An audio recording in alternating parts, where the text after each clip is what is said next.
All right, hello. um, Not sure how this will go, but we're gonna give it a try. What I am talking about today is actually architectural decisions. Working on a project, and I need to um, choose a tool. And I thought that might be an interesting way of framing what I'm working on. First, by way of introduction, my name is Jason. A couple of things right off the bat: code of conduct. If you do join live or watch the um, recording later, please be kind. I am looking at the products that other people have worked on. Um, I tried not to be too critical of what they've done, but you may have opinions, and that's okay. But again, please be kind. The spirit here is to be growth oriented. Looking at a couple of options, the intention is to learn more about them in order to drive toward a decision of which one to use. And I kind of want to call out, related to that is that there is imperfect information, right? I My hope is actually to make a decision in the next hour, and then just move on. But there's only so much I know ahead of time because I'm trying to make a decision about something I don't necessarily have a whole lot of expertise. And there's only so much information I can find in a short amount of time. So that's why I'm sharing, kind of the end-to-end process of making that decision. The reason I call this satisficing architecture is a couple of things. First is around a decision-making strategy. Satisficing versus rational choice. What does that mean? Rational choice is kind of the traditional economic model, right? That you would look exhaustively at every option out there. You would have perfect information about the pros and cons of each of them, and then you would make the most logical or rational choice. Satisficing, on the other hand, was a proposal of Herbert Simon, won a Nobel Prize about it. But the idea of having some understanding of what you're trying to accomplish, and then that many people make a decision based on the first thing that actually meets a minimum satisfactory level to move on. And so that's kind of the logic I'm applying here. And then, of course, software architecture decisions, things that like a software architect or a tech lead might make. The reason these decisions are important is I seem to remember hearing once upon a time that it was software architecture. It was basically it's the most critical decisions that you have to make around building a thing, right? So, like if you think about choosing a framework, React versus not React, then it's a really hard problem to undo once you've made that decision. I think that's how I think about software architecture. Of course, there's a lot more to that, and I'll probably start incorporating elements of that as I make decisions around different tools and things like that. In some ways, this is a companion to some of the other shows and recordings I've been sharing, where I go and try out a specific solution. Here, it's actually kind of gonna it'd be interestingly a mix in that I am looking at multiple solutions, of which I don't necessarily have gone through that evaluation process with. I think that's be the nature of this particular problem doesn't necessarily require me. These are more SaaS offerings as opposed to um, like a technical framework or something I would use to build. There's probably less of an evaluation other than just the overall. But we'll get to that in a second. Um, I am streaming this out on both Twitch and YouTube, where you can find the recordings on YouTube. Later on, I'll be cutting down and leveraging some of these recordings. So the intention is less for me to be providing a live show so much as me getting a recording, so I can have access to proof points and sort of screenshots and things that I see along the way, rather than trying to capture those notes real time while also being in the flow of something else. With that all out of the way, I'm going to introduce the problem and get started. Let me exit out of that and let's go. I'm going to go ahead and make this a little bit bigger. All right. I think this was a blog post I found. I think it articulates pretty well what I'm trying to accomplish. I actually don't know this author or how I actually stumbled upon it, but it is the idea of when building a project, you could open up a wait list, and there's a couple of benefits of that. One, you potentially see how much demand there is for an idea. And if nobody's interested, maybe it's not worth building. Um, that's one conclusion you could reach at least. The other is that when you are ready to launch, especially if it is something that requires maybe a minimum number of users to be valuable, then having built up a number of people that can kind of start using it at the same time becomes valuable. So think about it as like, like if the benefit is having a conversation with someone, but you only have one person signing up per day, you're not necessarily having that conversation. But if you can get uh, two people in at the same time, suddenly they can have a conversation and see what that value is.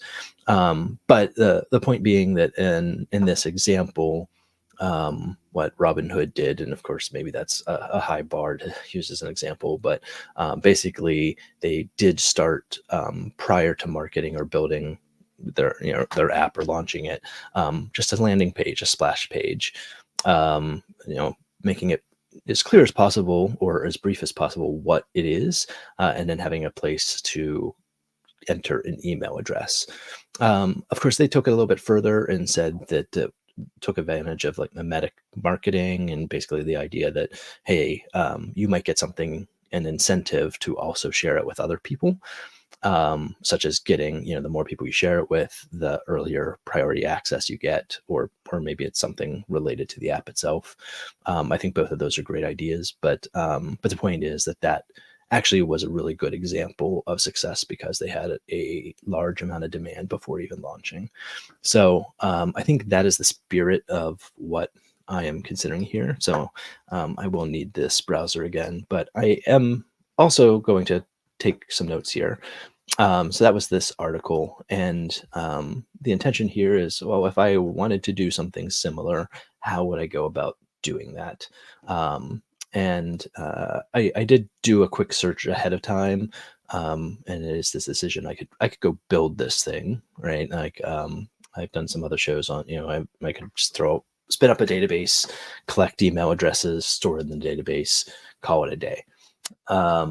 There's probably a little bit more to that, but that is an option. And then here is a collection of other companies that seem to be in this space. Brevo, Kickoff Labs, Launch List, User List, Waitlist. There are probably others. So back to this Satisficing idea, there are probably more. If I were to do a very exhaustive list, but these are the ones that I found so far, and there are several different types of evaluation criteria I might consider, as well as the requirements to help drive sort of this decision. So one is pricing. And actually, I started looking at pricing, which is why I have some notes here before I decided, hey, why don't I just turn on the camera and hit record at the same time? But I haven't actually looked at Brevo or Kickoff Labs in terms of their pricing yet, but I did see, so let's go ahead and take a look. And I think in some cases, I found some of these by finding one and then seeing when I search what of the competitors came out. But here's a launch list, as I said.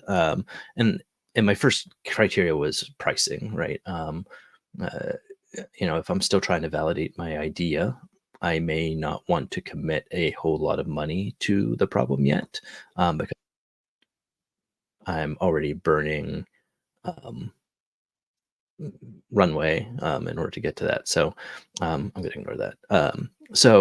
One of the things I noticed about this one was right off the bat, um, if I only get like 10 people, because I don't have good marketing, then I don't have to pay anything, right? So up to 100 submissions would be zero. Up to 500, it's $19. One of the other things I noticed here is that's a one-time payment of $19. It's not $19 a month, because this isn't necessarily going to be a recurring thing anyway. Once I launched, then this gets shut down. And so I think this recognizes that element of it and says it's a one-time payment. Up to 10,079. So I think, yeah, so up to actually here, up to 2,000, it's 39. Up to 10,079. So they do have different price points, right? Um, and so if I get up to 100,000, so I could sort of take this scale out a little bit more. And for what it's worth, I actually appreciate this pricing calculator. I think it's actually very intuitive, and in terms of pricing. But I think entry level, up to 100, to just get something in place. The other thing I actually noticed here is um, let's see. Let's see. Here's a one-time payment, um, but I also, yeah, no, that's not it. Okay, here it is. This is the key point I wanted to call out, which you'll continue to receive sign-ups, but they'll be hidden.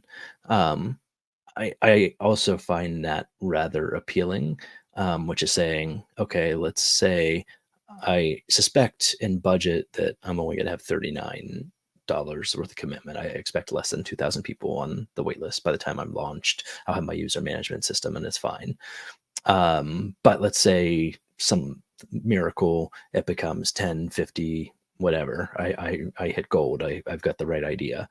Um, this continues to acquire the email addresses, but is not going to let me see it.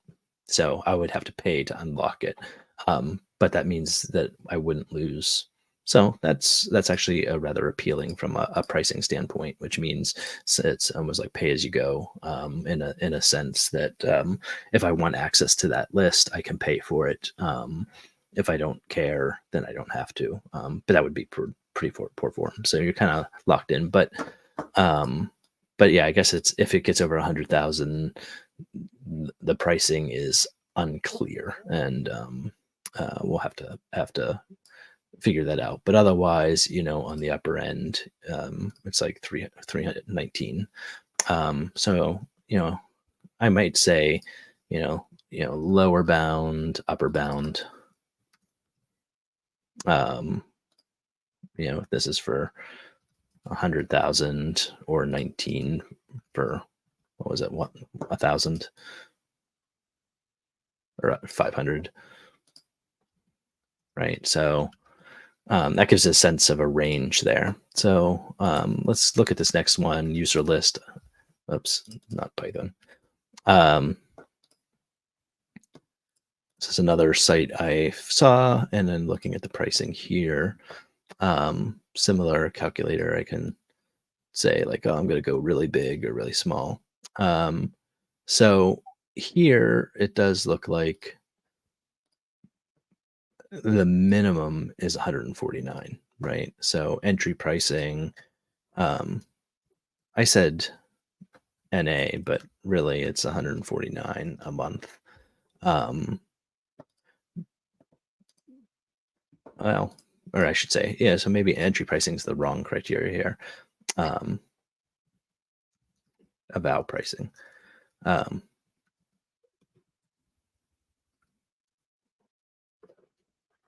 This is not available. 149 is on the lower end, but on the upper end, right? Like I could be at $3,500. So that's a really large commitment. And then again, it's a month. So let's say my requirements, I might only be in a wait list period for 1 to 3 months. That seems not unreasonable. So suddenly, like 100, let's say 150 a month. So if it does go an entire quarter, right, now I can sort of estimate, okay, well, that's like a 450 commitment. And then if I only have at the end of that period, 200 people to show for it, I have not only have a bad idea that's not validated, I've also sunk $450 into my project. So that's something to consider.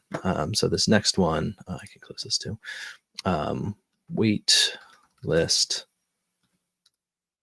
I think, is just a um, what's this? Is it wait list me? I noticed that. Um, uh, all right, stop. Um, just got someone found me for spam. Um, so I think that is one of the problems with the word waitlist too, is because this does suggest um, that it's possible to um, get confused with like restaurant wait lists, sort of in time as opposed to like a launch wait list. Um, Hence the so let's see, wait list campaign. I don't. Oh, here's another one. Wait while. I don't think I had wait while on the list. So let's go ahead and add that.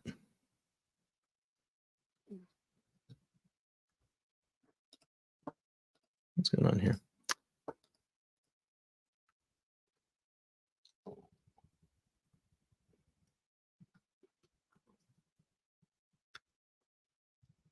Oh my goodness. I think my note app just updated.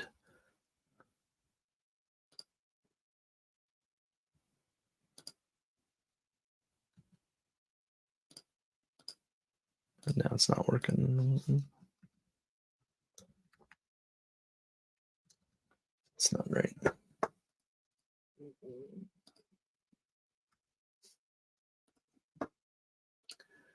Uh, It's one of those things. It's unfortunate. Um, I had to. I installed an update to one piece of software, so I had to restart. Apparently, that updated another, and now it doesn't work properly. So I had to go and reconfigure it. But I don't want to reconfigure it right now. Software updates automatically can be painful. I should do more to lock that down, because then I end up in situations like this where um, it's not working the way I want to at the moment I want to, and as I'm in the middle of something, it's not the best time to go. Well, anyways, I will go ahead and say wait while was another one. I can fix the table later. Oh, actually, I'd added the row now.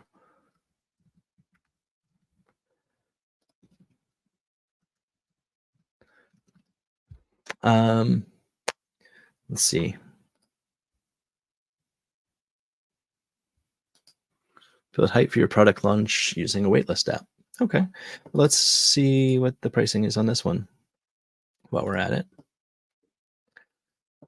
Try out Wait Wow for as long as you want. One location, da, da, da, da, and then starter. Oh my goodness, go away. 29 a month, 500 visits. Wait, what is visits the number of signups? Is that what that means?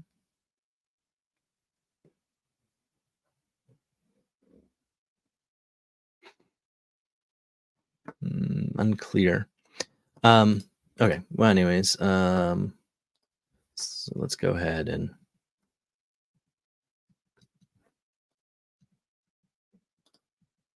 it's very annoying that this broke my editing app.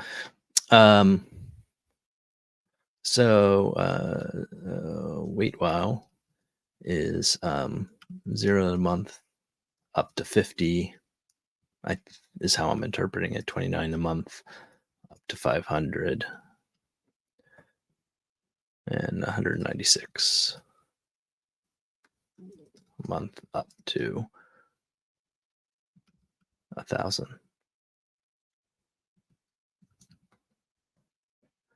With multiple locations. Wait, maybe this is not.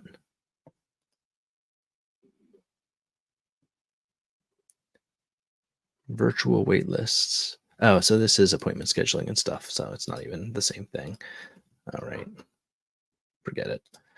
Um, it is a online wait list, but nonetheless, not exactly what I had in mind. So I mean, the other side of this is, of course, the requirements and understanding what it is I want this thing to do. Um, and so I think I have a couple of notions here. So let's go non-functional first, and then functional requirements. I like to break things down that way. And I'm not going to do a detailed design kind of scenario here, but just a few things to get it out of the way. I would say, operations for 1 to 3 months, for example. Um, so and then an exit path is not an unreasonable thing for how I intend to use this. Um, I do, on a functional side, need to um, have a form for input of an email address.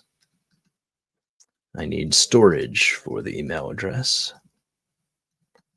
I want to be able to get a report on number of signups, perhaps trended. Maybe that doesn't even matter. But certainly, if I'm trying to build demand, then maybe it does matter so that I can say, a social media ad campaign or something else mattered more than another. Um, let's see what else. Email verification,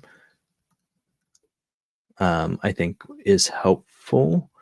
Um, and that might be both in terms of like sending an email to make sure it's delivered and is a true email address. Otherwise, remove it from the campaign, or can always worry about that later if it's a temporary email. But also just that someone's not writing foo in the input form seems reasonable. Um, if I am interested in reporting, then I am also maybe interested in UTM kind of tracking refer. If I want to do the Robinhood thing, for example, then I'm looking at uh, that is probably really the same thing, right? But I'll probably need a link, or maybe leaderboard promotion, I think is what some of them have called it in their feature set. Um, anything else? So I think let's get off of this one since that one's not useful. But let's pick another one here, like Kickoff Labs. Um, one of the things I did notice is Kickoff Labs definitely seem to um, show up in a lot of places. So in terms of a marketing effort, kudos to what they're doing, because it was showing up all over the place. I don't have a question I want to ask, but let's take a peek at the pricing real quick. So hobby, I do feel like what I'm doing still qualifies as kind of in that hobby level, to be honest. Oops, but it sounds like that is still a $9 a month billed annually. So, or I can do a month. Maybe I should let's look at the month real quick. So, okay, so similarly priced $119 for 250. Although it's 250 per month. It's useful. It is hard to say, like, what is my number? Is it 500? Is it 5,000? I don't know. But if I look at maybe what my upper bound is, where they're getting up to 289 a month um, for 25,000. Um, so it's funny I can't find the waitlist one. But for what it's worth, what it looked like was it was actually an unlimited number. Unlimited maybe is worth being skeptical, but really you would only pay $50 to remove the branding. Otherwise, get to the list to your heart's content. So Kickoff Labs seems, kind of like launch list, a little bit on the pricier side. Like if you're a well funded, you've got VC money or whatever, it's probably not a big deal. In which case you might be, just eat the cost. This, in the grand scheme of things, is probably not a large outlay. But if you're bootstrapping, or, like I said, a little bit of hobby of, if I ever make any money at all, that would be amazing. That's not really why I'm doing it. So any outlay of money kind of maybe misses the point for my problem set. But I am interested in providing something of value. So hence why I want a waitlist at all, is to see a validation point, and get a sense of if I'm heading in the right direction. But um, I like this table. It's probably gives it a sense. But I think this is also where maybe some of these other features, I can just use this as a way of determining whether or not they're even requirements I have. So like leads per month is, worth it. Campaigns, um, uh, landing pages, opt-in forms, email.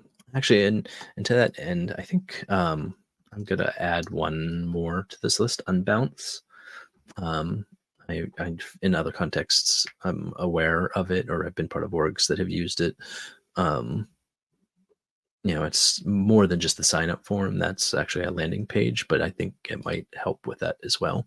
Anyways, unlimited campaigns. I don't know if I have a whole bunch of campaigns, but the idea of different landing pages or forms or whatever.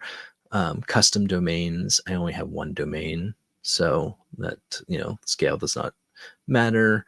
I'm not needing a team to have access, so that also does not matter. So, in terms of requirements, I can say, not important. I can also kind of say, right, custom domain doesn't matter to my use case. So I think this is another part of that decision making strategy that's important, is understanding not just what you need, but also being clear on what's out of scope. Maybe that's actually a better, um, team management. Only need one person. SMS. No, I don't really need SMS. Tracking pixels could be useful. And I think that's related to this. Um, A/B testing. No, that's fine. Branding.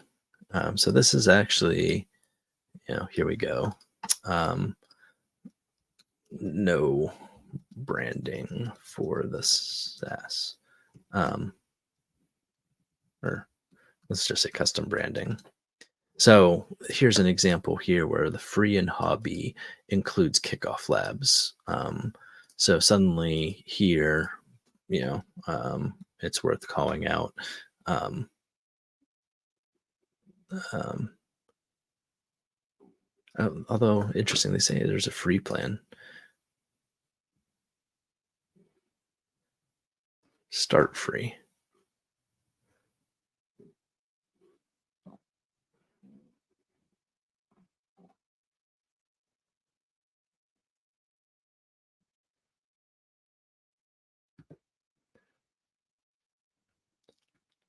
Um, Anyways, hobby includes branding. And I'm listing this as a non-functional requirement. I guess I could debate whether that's critical or not. Um, hmm, okay. What were some of the other features, just to see what matters? Reporting. So that's what I mentioned here. The reporting side of things. It doesn't have to be fancy, but at some point I'll need to be able to export, right? Export, CSV is fine. Email addresses. Embeds, the contest status page. Yeah, so it is this autoresponder email. is, I think, what I was getting at with this.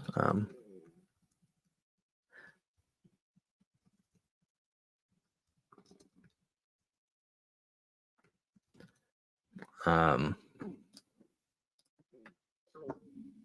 yeah, there's lots of other things here that are useful or interesting, but um, it looks like I could use my own email or other integrations, webhooks. I don't think I need that. I know it's again, I'm not looking for something in this case pretty sophisticated. But I mean, I guess that gets back to the architectural decision of is that something I regret later on? Um, that is always a possibility. That's why it's a significant decision. Support, so community support. It's again, I think this what my ideal scenario is this input form is maybe just like an embed or something like that. Or I mean, even if it's not, it's just an input field. It's not going to be too complex for me to add to a website. Um, but I think that's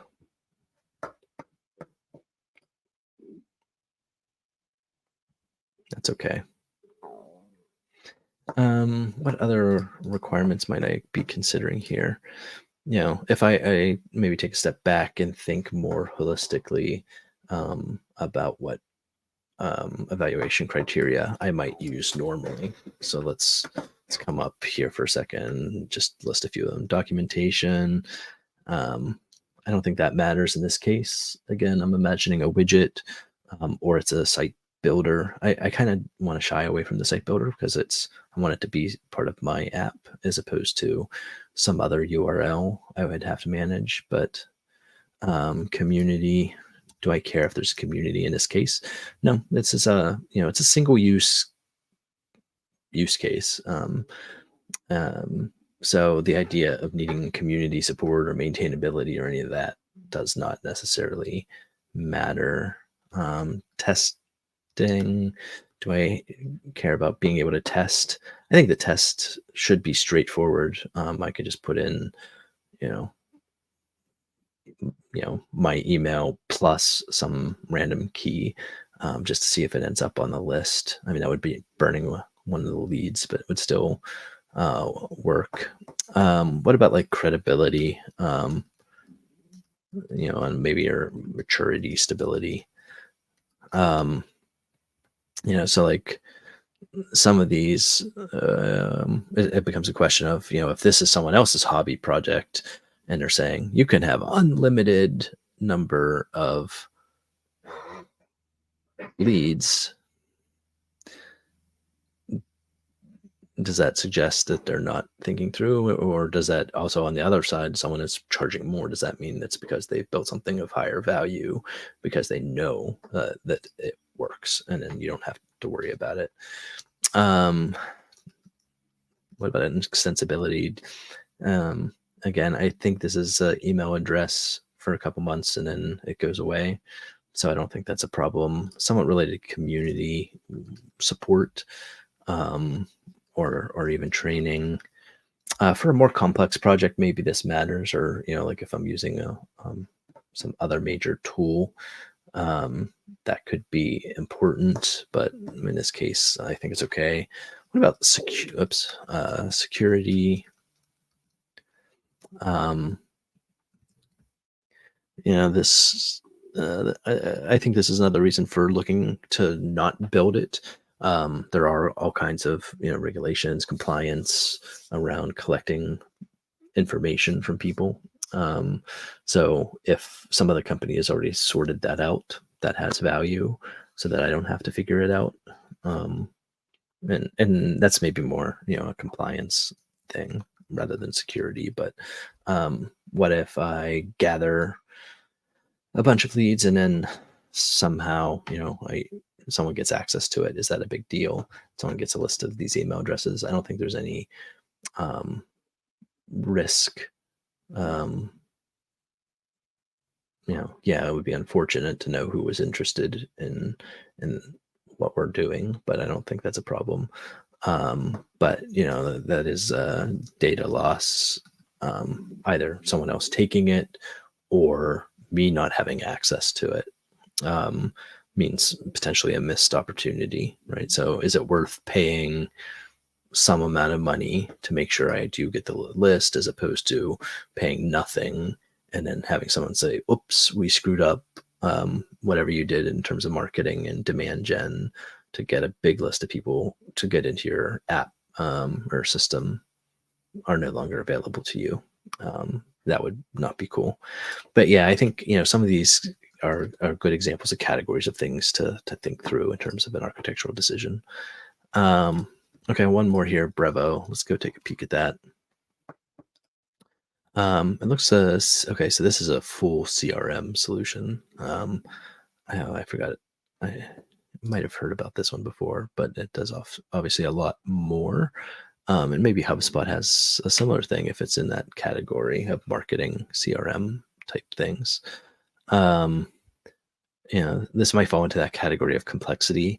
If this is doing a lot more than I need, like sending emails, or a lot of features I don't need. If anything, that might actually complicate things for me. Now, on the other hand, this waitlist, presumably once the launch comes along, then it becomes contacting everyone, which means I need to be able to, whatever, if I were using a solution like this, I could do that email. Hey, your beta is open. You can now go and create your account. And then it goes into my regular account management system and everything's fine. But there is that transition, um, I would have to consider. So that I think that's what the spirit was here, from waitlist to account. So that might, or email automation. But I have to think about what that transition would look like. Okay. But here, just to clarify, the pricing actually does not talk about how many. Let's see if it's in this.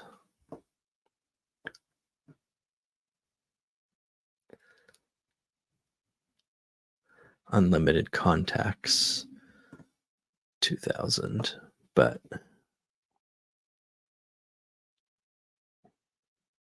I'm looking to see if it says anything here about, no.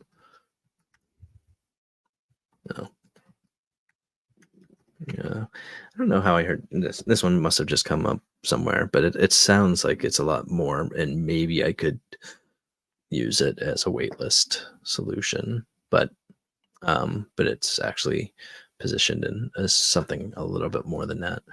So where does that leave me? I guess this is 0 to evaluate, and then $25 for 20K is not bad at all, and that's a monthly price. I think that's also worth reminding myself that's a month.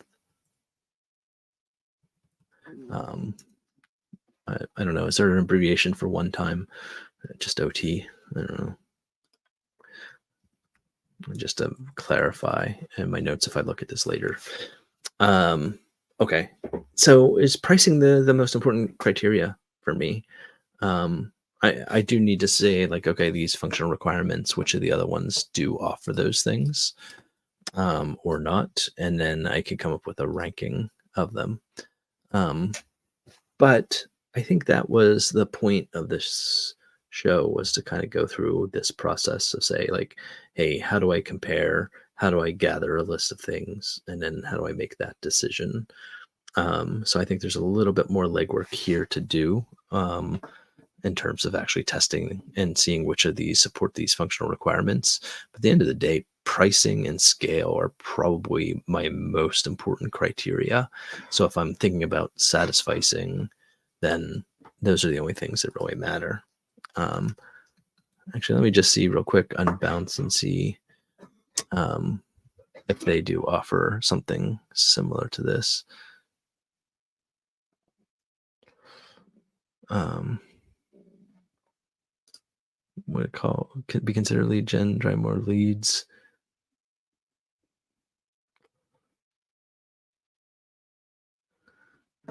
I think I'm pretty sure this works, but okay, but it obviously does so much more, up to 500 conversions. They also charge per visitor, which is interesting. But it looks like even on the low end, we're talking $99 um, um, a month for 500. So that puts it on the priciest side of the alternatives. So if you're an enterprise, it's just it's fine. But um, okay, I won't look at that one much more at the moment. But yeah, I think pricing and scale are the most important ones. So if I were making a decision just on that, I'm probably looking at this launch list because I feel like it doesn't constrain me in terms of duration. Its upper limit on pricing is actually pretty reasonable. If it meets my functional requirements, that's probably the one to go with. And again, I think that's because I'm expecting I'll have my own user management system in place before too long. Um, and that I'm probably not going to be getting into the 100,000 plus category anyway. And if I do, then that's a good problem to have. So, if I'm making a decision in this hour, that's the direction I'm going. And so I think the last thing for me to do is actually to go through and just double check this list of features, right? Like, so it does suggest email verification, welcome email, um, referral, reward milestones, thank you pages.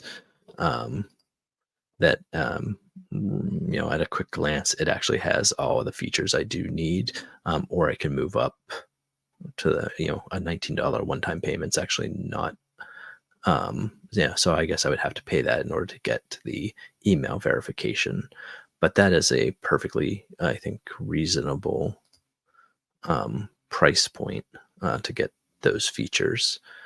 So then it becomes, maybe it is just a question of um, some of these other non-functional type requirements of like, hey, do I trust who's behind this? I don't know much about who built this. Um, so maybe I go, spend maybe 10 minutes more just to see if there's anyone, say, you know, throwing up a big major red flag smoke signal not to use it for one reason or another. Um, but this definitely seems like an exhaustive list of things, which includes the things that I care about. So there you go. Um, I don't know. Let me know if this format is interesting about thinking through how to evaluate these. Actually, if you watch a recording of this, add in the comments if there's others that I should be considering or should consider. Otherwise, if I'm trying to be expedient and satisfy, hey, this one seems to meet the minimum um, requirements and at the price point I need.